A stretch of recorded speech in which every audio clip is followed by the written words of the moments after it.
नमस्ते।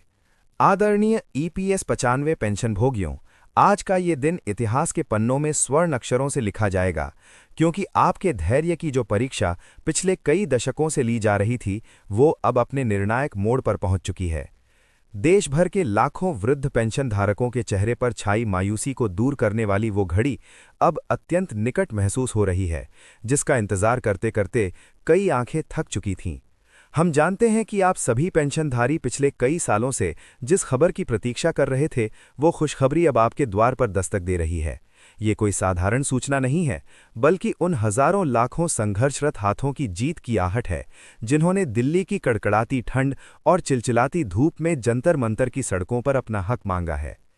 केंद्र सरकार और कर्मचारी भविष्य निधि संगठन यानी ईपीएफओ से जो आपकी जायज़ मांगे थीं, उन पर अब हलचल तेज हो गई है।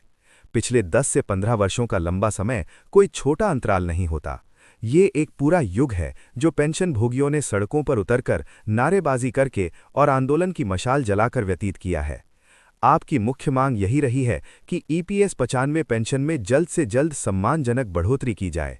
इस मांग के पीछे का दर्द बहुत गहरा है, क्योंकि पिछले 10 वर्षों में देश में महंगाई का स्तर आसमान छूने लगा है। जहां एक तरफ दैनिक उपभोग की वस्तुओं की कीमतें 3 से 4 गुना बढ़ गई हैं, वहीं दूसरी तरफ हमारे देश के निर्माता कहे जाने वाले इन सेवानिवृत्त कर्मचारियों की पेंशन आज भी वहीं की वहीं टिकी हुई है।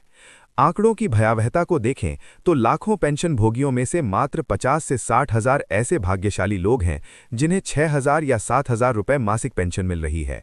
लेकिन शेष विशाल जनसमूह आज भी मात्र 1,000 से 1,500 रुपये जैसी अल्प राशि पर अपना जीवन काट रहा है।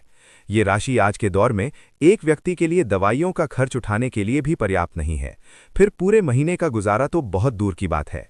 बुढ़ापे के इस नाजुक पड़ाव में जहां शरीर साथ छोड़ देता है और चिकित्सा सहायता की सबसे अधिक आवश्यकता होती है, वहां इतनी कम पेंशन मिलना किसी अपमान से कम नहीं है।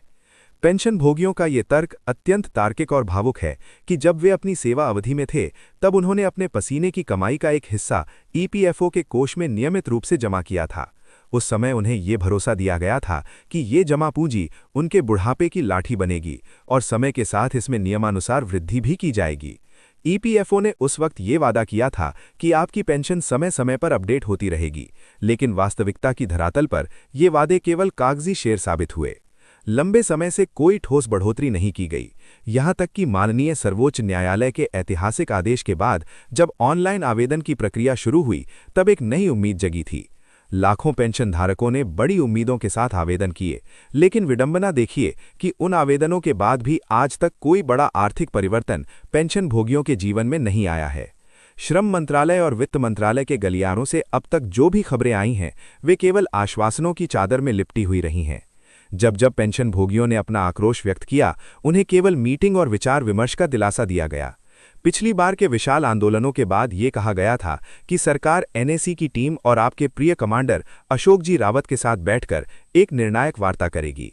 ये आश्वासन दिया गया था कि एक उच्च स्तरीय बैठक बुलाई जाएगी जिसमें आपकी तमाम समस्याओं का समाधान मेज पर बैठकर निकाला जाएगा। लेकिन अफसोस की बात यह है कि उस वादे के बावजूद न तो कोई आधिकारिक मीटिंग हुई और न ही कमांडर अशोक जी रावत या उनकी टीम को किसी सार्थक चर्चा के लिए आमंत्रित किया गया। सरकार की इस अनदेखी ने पेंशन भोगियों के घावों पर नमक छिड़कने का काम किया है। इसी उदासीनता और विश्वासघात के विरोध में एक बार फिर कमांडर अशोक जी रावत के कुशल नेतृत्व में दिल्ली का जंतर मंतर गूंज उठा है। वहां धरना प्रदर्शन वर्तमान में भी जारी है और इस बार पेंशन भोगियों के तेवर पहले से कहीं ज्यादा सख्त हैं। कमांडर अशोक जी रावत ने स्पष्ट शब्दों में घोषणा कर दी है कि अब ये लड़ाई आर पार की होगी। अब हम केवल धरना देकर चुप नहीं बैठेंगे, बल्कि इस बार श्रम मंत्री और वित्त मंत्री के कार्यालयों का घेराव किया जाएगा। ये घेराव उस व्यवस्था के खिलाफ एक शंखनाद है जिसने बुजुर्गों की जरूरतों को नजरअंदाज किया है। इस बार का आंदोलन पहले के मुकाबले कहीं अधिक व्यापक और उग्र होने वाला है, क्योंकि पेंशनधारी अब खोखले आश्वासनों से थक चुके हैं। उनकी मांग अब बिल्कुल सीधी है कि जब तक सरकार लिखित में पेंशन बढ़ोतरी की एक निश्चित तिथि घोषित नहीं कर देती और उसे लागू करने का आधिकारिक पत्र जारी नहीं कर देती, तब तक ये घेराव और प्रदर्शन समाप्त नहीं होगा। ये न्याय की लड़ाई है जो अब अपने अंतिम चरण में प्रवेश कर चुकी है। इस बार पेंशन बढ़ोतरी की मान्यता लेकर ही ये संघर्ष विराम लेगा। इस संपूर्ण घटनाक्रम की गहराई को समझना आवश्यक है, क्योंकि इसमें उन 3,000 से अधिक दिनों का संघर्ष समाहित है जो आपने सड़कों पर बिताए हैं। हम इस खबर के माध्यम से आप सभी को ये संदेश देना चाहते हैं कि आपकी एकता ही आपकी सबसे बड़ी शक्ति है। सरकार पर दबाव अब चरम पर है और जल्द ही कोई बड़ा फैसला होने की पूरी उम्मीद है। यदि आपको हमारी ये रिपोर्ट और पेंशन भोगियों के संघर्ष की ये गाथा प्रेरणादायक लगी हो तो इस वीडियो को लाइक अवश्य करें।